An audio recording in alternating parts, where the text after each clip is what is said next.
Stock नहीं है sir यहाँ पे।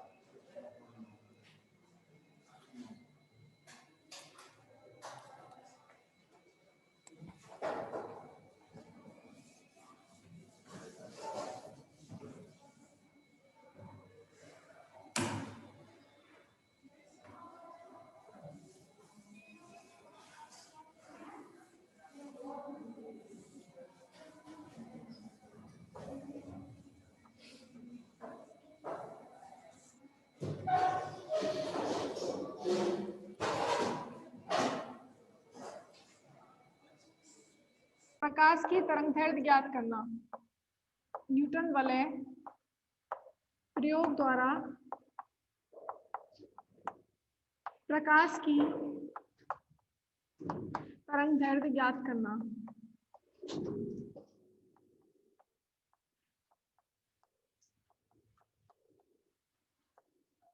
न्यूटन वलय एक्सपेरिमेंट में देखो, कांच की प्लेट थी, उस कांच की प्लेट पर समतलोत्तल लेंस को रखा था। ठीक है, तो इस तरीके से जब इस लेंस को प्लेट पर रखा और जो यहाँ पर जो वृत्तीय फनाकार वायु की फिल्म बनी थी उस पर अभिलंबवत हमने प्रकाश आपतित करवाया। ठीक है, तो इस फनाकार फिल्म से परावर्तित और पारगमित प्रकाश में हमें न्यूटन वलय मिलती है, व्यतिकरण प्रारूप मिलता है। ठीक है, तो अब जो ये आपतित प्रकाश है, जो आपतित प्रकाश है उस प्रकाश की हमें तरंगदैर्घ्य का मान ज्ञात करना है। न्यूटन वलय प्रयोग में इस जो फनाकार वायु की फिल्म पर प्रकाश आपतित होता है उस प्रकाश की तरंगदैर्घ्य को कैसे ज्ञात करेंगे। इसके लिए क्या करना है कि हमें तरंगदैर्घ्य ज्ञात करने के लिए माना एन वी व एन प्लस वी न्यूटन वलयों का व्यास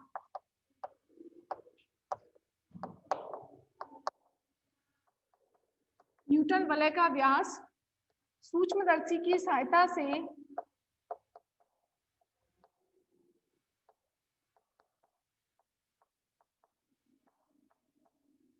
ज्ञात किया जाता है। ठीक है, जो हम क्या करेंगे तरंगदैर्घ्य ज्ञात करने के लिए जो हमें न्यूटन वलय मिलती है उस न्यूटन वलय यहाँ पर बनती है, दीप्त अदीप्त वृत्ताकार वलय बनती है, उनको हम कहाँ से देखते हैं, सूक्ष्मदर्शी से देखते हैं। सूक्ष्मदर्शी से देखेंगे तो जैसे ये जो वलय बनती है आपकी अदीप्त दीप्त, इस तरीके से उन वलयों में इस तरीके से क्रॉस वायर बना हुआ होता है। जब आप सूक्ष्मदर्शी से देखेंगे तो इस तरह की न्यूटन वलय होती है, बीच में एक क्रॉस वायर बना हुआ होता है। ठीक है, अब इस क्रॉस वायर को एक स्क्रू पेच होता है, उस पेच की सहायता से इस वायर को आप, जैसे आपको इस वाली वलय का व्यास निकालना है। ठीक है, ये कोई आपकी एनवी वलय है, ये कोई एनवी वलय है, इस वलय का व्यास आपको ज्ञात करना है। तो कैसे ज्ञात करेंगे, एक बार क्या करते हैं, इस क्रॉस वायर को हम स्क्रू पेच की सहायता से घुमा करके यहाँ पर ले आते हैं। ठीक है, यहाँ से ये जो क्रॉस वायर है वो यहाँ पर आ जाएगा और उस रीडिंग को नोट कर लेते हैं। फिर उसकी सहायता से उसको उल्टा घुमा करके पेज को यहाँ पर ले आते हैं वायर को और उसकी रीडिंग नोट कर लेते हैं। दोनों का अंतर निकाल के क्या हो जाएगा, इस वलय का व्यास आ जाता है। ठीक है, इसी तरीके से आप कोई दूसरी, ये कोई हो गई आपकी n प्लस वी वलय। ठीक है, ये कोई दूसरी वलय हो गई, उस वलय का व्यास निकालने के लिए इस क्रॉस वायर को पहले हम यहाँ लाते हैं, वो रीडिंग नोट कर लेते हैं, फिर उस क्रॉस वायर को आप यहाँ लाएंगे, उसकी रीडिंग नोट कर लेंगे और दोनों का अंतर निकाल के n प्लस वी वलय का व्यास ज्ञात करेंगे। ये प्रैक्टिकल है, आप वहां पर इसको देखेंगे, इस तरह की वलय बनती है, बीच में क्रॉस वायर आएगा, उसको घुमा करके स्क्रू पेच की सहायता से घुमा करके इस क्रॉस वायर को यहाँ पर लाएंगे, एक बार क्रॉस वायर को यहाँ पर लाएंगे और पूरा ये वलय आप सूक्ष्मदर्शी से देख सकते हैं। ठीक है, तो क्रॉस वायर को यहाँ पर लाएंगे, यहाँ पर लाएंगे, बर्नियर कैलिपर में जो आपका पैमाना होता है वहां से आप रीडिंग नोट करेंगे दोनों एंड पॉइंट्स की, जिससे क्या मिल जाएगा हमें, इसका व्यास, फिर इसी तरीके से इस वाली वलय का व्यास। ठीक है, तो वर्नियर कैलिपर्स की सहायता से व्यास ज्ञात किया जाता है। तो एनवी वलय का एनवी व एन प्लस वी प्रदीप्त वलयों के व्यास, प्रदीप्त मतलब दीप्त ही होता है, अदीप्त अलग वर्ड है और प्रदीप्त मतलब दीप्त ही होता है, ठीक है, प्रदीप्त या दीप्त। वलय का व्यास ये मैंने आपको कैलकुलेट करवाया था लास्ट क्लास में, कितना होता है NV। दीप्त वलय का व्यास कितना होता है DN equals to under root दीप्त वलय का √2 × 2n+1 R lambda upon mu होता है कि नहीं, यही होता है ना। दीप्त वलय का व्यास NV, दीप्त वलय का व्यास लास्ट क्लास में आपको बताया था परावर्तित प्रकाश में 2 × 2n+1 lambda R upon mu होता है। इसी तरीके से आपको निकालना है n+p वलय का व्यास कितना हो जाएगा, n की जगह पर क्या रखेंगे n+p, तो ये क्या आ जाएगा 2 × 2n+2p+1 lambda R upon mu, ठीक है। ये व्यास का वैल्यू मैंने आपको परावर्तित प्रकाश में और पारगमित प्रकाश में दोनों में, दीप्त और अदीप्त वलय दोनों के लिए निकलवाया था। दीप्त के लिए परावर्तित प्रकाश में ये वलय होता है, ये व्यास होता है। इसी तरीके से आपको n+p वलय का व्यास लिखना है तो n की जगह पर आप क्या लिखेंगे n+p, तो n+p रखेंगे तो 2n+2p हो जाएगा +1 लैम्डा R अपॉन म्यू। अब देखिए यहाँ पर यदि मैं ऐसा लिखती हूँ कि हमें क्या चाहिए, इस तरंगदैर्घ्य लैम्डा R का मान चाहिए और इस दोनों का व्यास DN और DN+p का मान हम किससे निकाल लेंगे, प्रैक्टिकल में जो रीडिंग नोट करके हम क्या करेंगे इनका व्यास निकाल लेंगे। तो व्यास यदि हमें पता है तो R क्या है, यहाँ पर समतलोत्तल लेंस की वक्रता त्रिज्या वो भी हमें पता है, तो R पता है और हमें पता है कि कौन सी वलय है, ये भी हम सूक्ष्मदर्शी से देख लेंगे कि पहले नंबर की वलय है कि 5वें नंबर की वलय का निकाल रहे हैं, तो ये भी हमें पता होगा। R का वैल्यू भी हमें पता है, तो हमें निकालना क्या है, सिर्फ जब ये भी पता है व्यास पता है तो हमें निकालना क्या है, लैम्डा निकालना है, ठीक है। तो आप इसमें यदि DN² लिखते DN+p² तो कितना आता 2 × 2n+1 2n+p+1 lambda R upon mu, ठीक है। DN² लिखेंगे तो कितना आएगा 2 × 2n+1 lambda R upon mu, दोनों साइड बस स्क्वायर किया है, ठीक है, क्योंकि हमें लैम्डा चाहिए और यहाँ पर रूट में आ रहा है लैम्डा, ठीक है, इसीलिए मैंने दोनों पक्षों में इसका भी स्क्वायर कर दिया और इसका भी स्क्वायर कर दिया। अब क्या करेंगे हम DN+p² माइनस DN², देखो DN+p², अब 1 और 2, ठीक है, आपको लिखना है समीकरण 2 माइनस समीकरण 1, ठीक है, 2 में से 1 माइनस 2, ठीक है, 1 माइनस 2 लिखेंगे तो इसका मतलब क्या हो गया DN+p² माइनस DN², ठीक है, DN+p² माइनस DN², इसका मतलब हम क्या कर रहे हैं इसमें से इसको माइनस कर रहे हैं, माइनस करने में लैम्डा R अपॉन म्यू दोनों में क्या आ रहा है, कॉमन आ रहा है, तो लैम्डा R अपॉन म्यू तो आप कॉमन ले लीजिए, अंदर क्या बचेगा 2 × 2n+2p+1 माइनस 2 × 2n+1, यही बचेगा।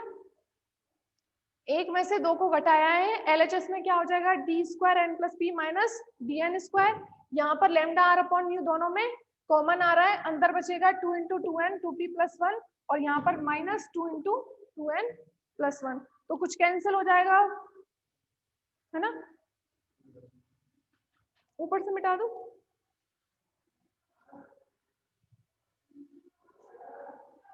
यहाँ पर देखो क्या बचेगा DN+p² minus DN² is equal to कितना बचेगा लैम्डा R अपॉन म्यू, यहाँ पर देखो 2 × 2n ये भी कैंसिल हो जाएगा और +1 वाला भी कैंसिल हो जाएगा, ये दोनों टर्म कैंसिल हो जाएंगी, क्या बच रहा है 4p बचेगा, ठीक है, 4p बच रहा है, तो इसका मतलब हमें यहाँ पर चाहिए क्या, आपतित प्रकाश की तरंगदैर्घ्य, अभिलंबवत आपतित प्रकाश की तरंगदैर्घ्य,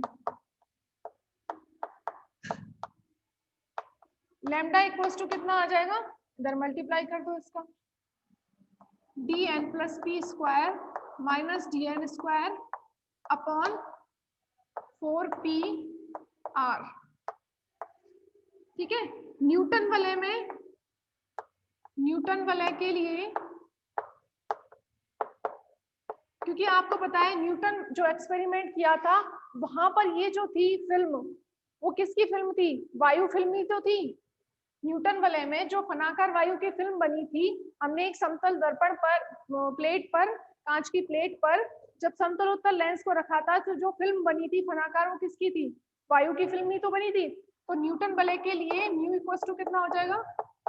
1। तो म्यू का वैल्यू मैंने यहाँ पर 1 रख दिया। तो प्रकाश की तरंग दैर्ध्य lambda, lambda is equal to कितना आ गया? dn plus P square minus dn square upon 4pr का डिवाइड। ठीक है, तो इस तरीके से तो पक्षांतरण किया है। तो किसी भी, हाँ क्या वलय, वलय जो बनेगी आपको दिखेंगी वो इस पर दिखेंगी। जो समतलोत्तर लेंस है, लेंस उत्तल तो नीचे आ जाएगा, समतल वाला भाग ऊपर रहेगा, उस पर दिखे बनेगी। कांच के लिए नहीं है। यहाँ पर जो मैंने फनाकार फिल्म बनाई थी इस तरीके से, आपने प्लेट ली, उस पर आपने समतलोत्तर लेंस रखा, तो इस भाग में कैसा भाग होगा? वायु ही तो है। तो ये वायु की फनाकार फिल्म है ना। फनाकार फिल्म के लिए पथांतर क्या आया था? 2 म्यू टी कॉस थीटा। तो ये जो म्यू है वो किसका है? इस फनाकार फिल्म का है, अपवर्तनांक। ठीक है, अब वायु के लिए म्यू इक्वल टू कितना हो जाएगा? 1। अभी निकालेंगे, उसमें क्या लिखेंगे हम? यहाँ पर कोई द्रव की बूंद डाल देंगे फिल्म में, बीच में अभी हम कोई द्रव की बूंद डाल देंगे और उस द्रव का अपवर्तनांक निकालना होगा। तो अभी हम उसको पढ़ेंगे। यहाँ पर न्यूटन वलय में हमने वायु के फनाकार फिल्म ली थी, इसीलिए म्यू इक्वल टू कितना हो जाएगा? 1। ठीक है, और ये चीज भी अभी आपको क्वेश्चन करवाएंगे तब समझ में आ जाएगा कि p का वैल्यू कितना लेना है। जैसे dn प्लस p लिखा है ना मैंने, तो इस p का मतलब क्या है ये भी आपको अभी समझ आ जाएगा।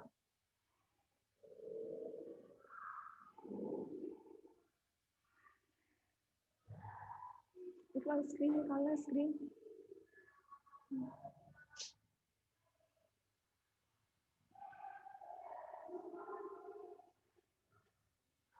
अभी क्वेश्चन से ये चीज बिल्कुल क्लियर हो जाएगी। अब जैसे देखो यहाँ पर आपने एक तो NV दीप्त वलय ली थी और दूसरी N+V दीप्त वलय ली थी। दोनों के वलयों का जो व्यास था उसका आपने अंतर निकाला। ठीक है, तो ये जरूरी नहीं है कि आप 2 दीप्त ही वलय लें, अदीप्त वलय लेंगे और उनके व्यास लिख करके उनका स्क्वायर करके माइनस करेंगे तब भी आपका आंसर यही आएगा। ठीक है, जैसे आप लिख सकते हैं ऐसे,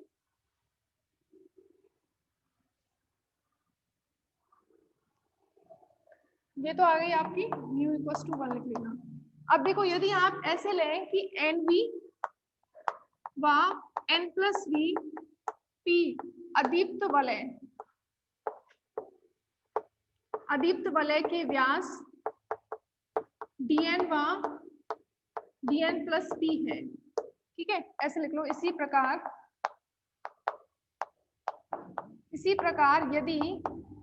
इसी प्रकार हमने जो अभी दीप्त लिया था उसी में हम इस तरीके से पढ़ रहे हैं। इसी प्रकार यदि NV और N+P V अदीप्त वलय के व्यास कितने हैं? dn व dn+p है। तो आपको मैंने बताया हुआ है अदीप्त वलय का व्यास कितना होता है?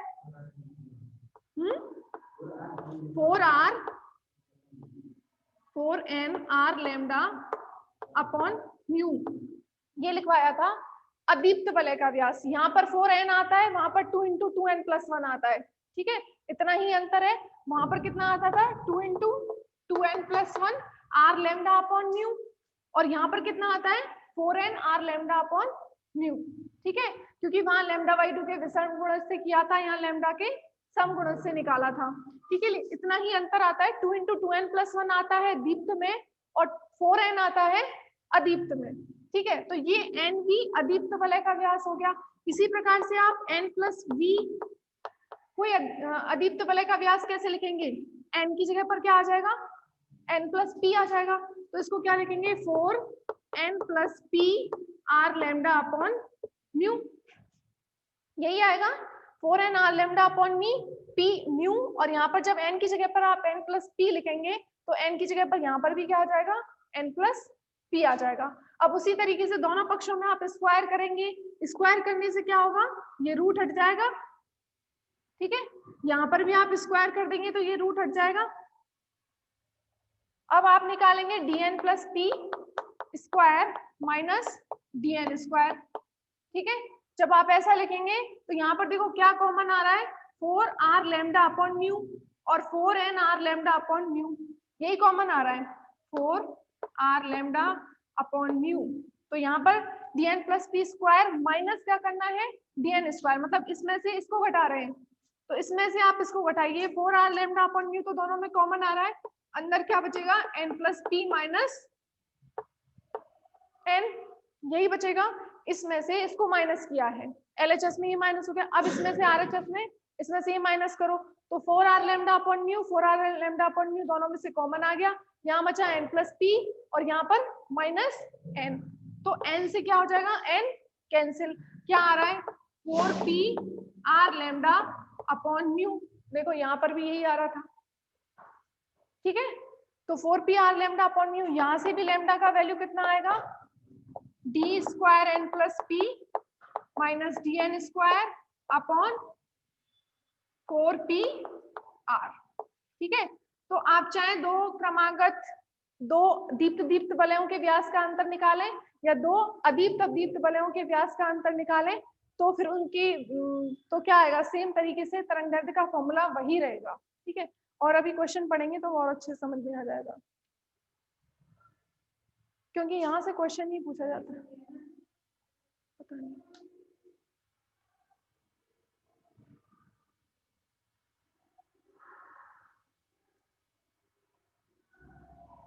एक अनुप्रयोग और बता देते, फिर दोनों के एक साथ न्यूमेरिकल करवा देंगे।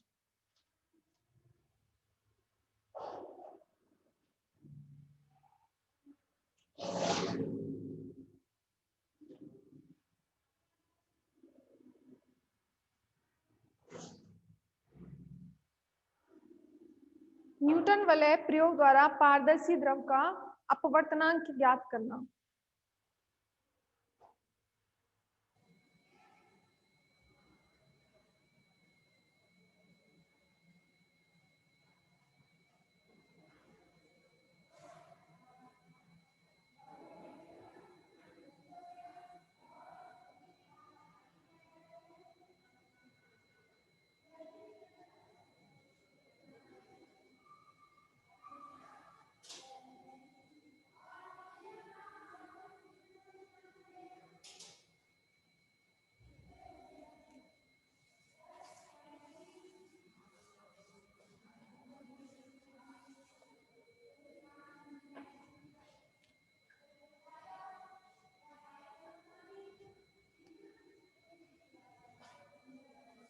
अब न्यूटन वलय प्रयोग द्वारा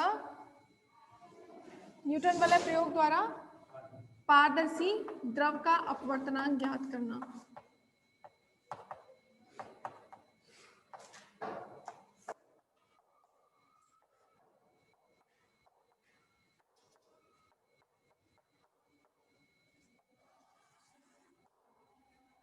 देखो, अब पारदर्शी द्रव का अपवर्तनांक कैसे ज्ञात करेंगे, सबसे पहले तो हम ये जो न्यूटन वलय का एक्सपेरिमेंट था उसको उसी तरीके से रहने देंगे, एक कांच की प्लेट लेंगे, उस पर लेंस रखेंगे, समतलोत्तल लेंस, तो इस तरीके से क्या बन रही है, यहाँ पर वायु फिल्म बन रही है।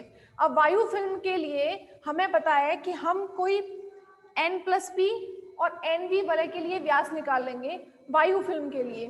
ठीक है, तो सबसे पहले क्या करना है, और उसके बाद इन दोनों के व्यास का निकालेंगे अंतर, तो वो कितना आएगा, डी लैम्डा कितना, यहाँ से D square N plus P minus D N square कितना आ जाएगा, 4p r लैम्डा आ जाएगा, क्योंकि म्यू इक्वल्स टू क्या है, यहाँ पर 1 है।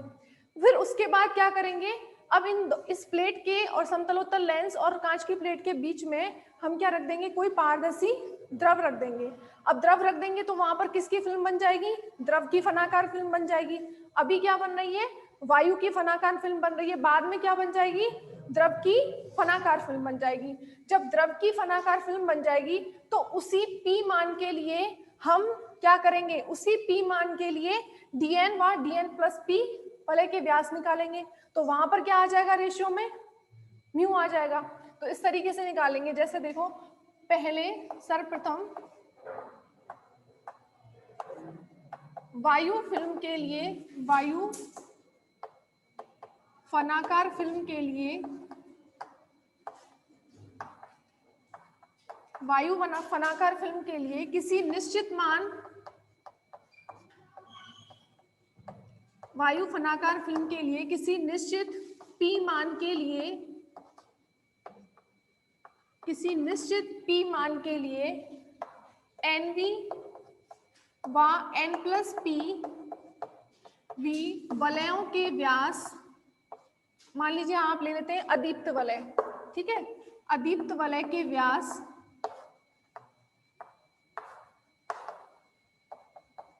dn व dn+p सूक्ष्मदर्शी की सहायता से, सूक्ष्मदर्शी की सहायता से ज्ञात कर लेते हैं।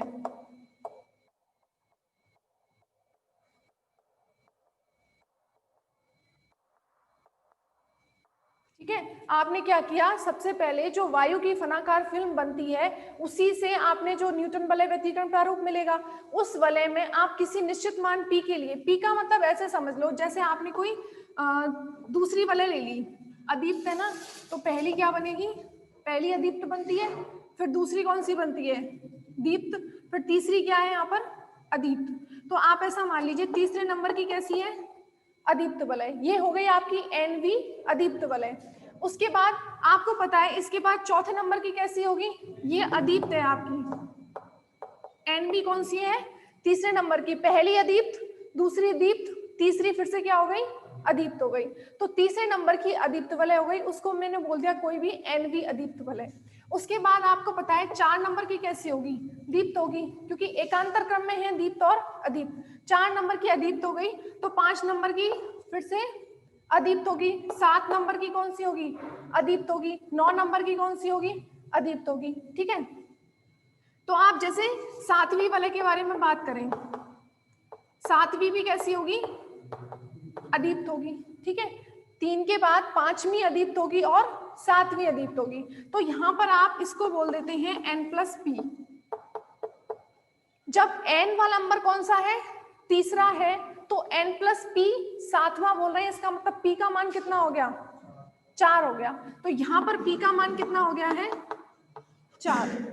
ठीक है, तो आपने क्या किया, किसी निश्चित मान P के लिए, मतलब 4 के लिए आपने NV दीप्त वलय, अदीप्त वलय का व्यास निकाला, फिर आपने कोई N+P यानी कि 3+4 7वीं अदीप्त वलय के लिए व्यास निकाला। वायु फिल्म के लिए तो वो व्यास का जो अंतर है dn+p² माइनस dn², वो कितना आएगा, अदीप्त वलय के लिए आपने dn+p² माइनस dn² का वैल्यू पहले ही निकाला हुआ है, वो कितना आया है 4p r lambda upon mu. वो कितना आया है 4p r lambda upon mu, और म्यू कितना हो जाएगा वायु फिल्म के लिए 1 हो गया।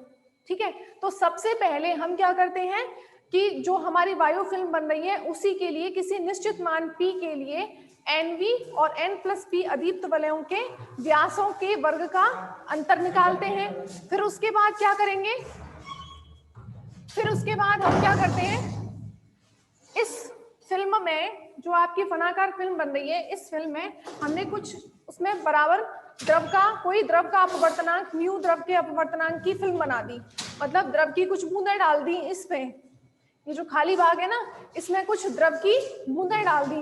अब हमें अब क्या हो गया, वहां पर वायु फिल्म की जगह द्रव की फिल्म बन गई।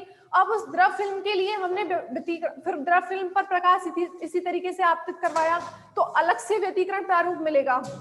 चेंज क्या होगा, ये फ्रिंजें क्या है वहां पर अलग तरीके की बनेंगी, अलग तरीके से मतलब कुछ ना कुछ तो अंदर आएगा ना, क्योंकि ये तो वायु फिल्म के लिए मिला व्यतिकरण प्रारूप।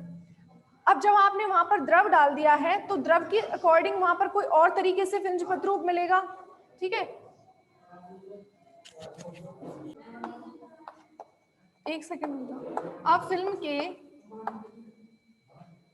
फिल्म में फनाकार फिल्म में ऐसा लिख लीजिए, अब फनाकार फिल्म में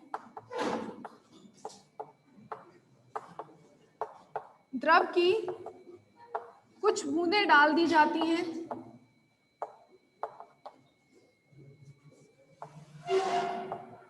द्रव की कुछ बूंदें डाल दी जाती हैं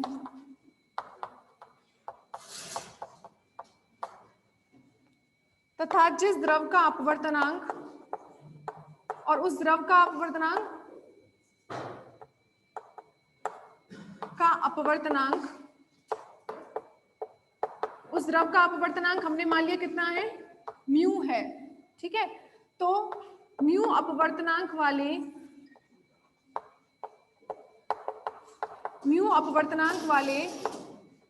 फिल्म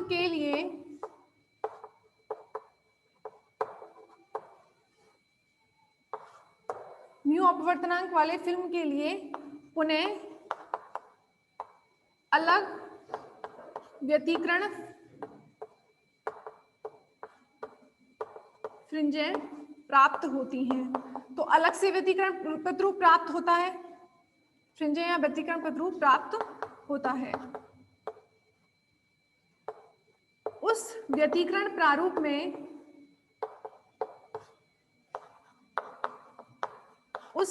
प्रारूप में पुनः NV व N+PV अदीप्त वलय के लिए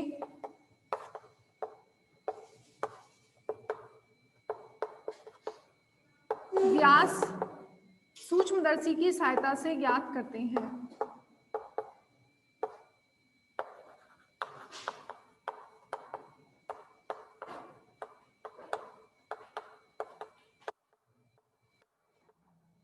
ठीक है, तो आपने जिस P मान के लिए, जैसे P कौन सा मान लिया था, यहाँ पर 4 लिया था ना आपने, तो N कितना था, 3, तीसरे नंबर की अदीप्त थी। अब आपने उसमें 4 नंबर और ऐड कर दिए, तो N+P मतलब 7वीं अदीप्त वलय का व्यास निकाला था। अब उसी तरीके से आपने क्या किया, अब वायु की जो फनाकार फिल्म थी उसमें द्रव की कुछ बूंदें डाल दी, जिससे क्या बन गई, द्रव की फिल्म बन गई। अब द्रव की फिल्म बन गई तो पुनः आपने प्रकाश आपतित करवाया और पुनः आपको जो है व्यतिकरण प्रतिरूप मिला, वो इससे कुछ अलग मिलेगा, अलग तरीके का मिलेगा, फ्रिंजें थोड़ी थोड़ी इधर उधर होंगी। अब पुनः जिस P मान के लिए आपने पहले निकाला था, उसी P मान के लिए इस द्रव फिल्म के लिए भी आप तीसरी अदीप्त वलय के लिए और 7वीं अदीप्त वलय के लिए दोबारा से मान निकालेंगे व्यास के, ठीक है। तो जब व्यासों के मान निकालेंगे और उनका अंतर लिखेंगे तो कितना आएगा, DNP + P² minus DN square is equal to कितना आ जाएगा, 4P R λ/μ, ठीक है। और ये म्यू क्या है, उस द्रव का अपवर्तनांक है, जो आपने अब द्रव फिल्म बनी है ना उसका अपवर्तनांक है। यहाँ पर आपने म्यू = वायु फिल्म के लिए 1 ले लिया था। तो ये हो गई समीकरण नंबर 1 और समीकरण नंबर 2। अब ये व्यास जो है थोड़े अलग आएंगे, इसलिए इनको डैश डैश करके लिख लीजिए, क्योंकि वायु फिल्म में निकाले इनके व्यास थोड़े अलग आएंगे, इनका अंतर निकाला तो ये आ गया, ठीक है। अब एक बार रिजॉइन कर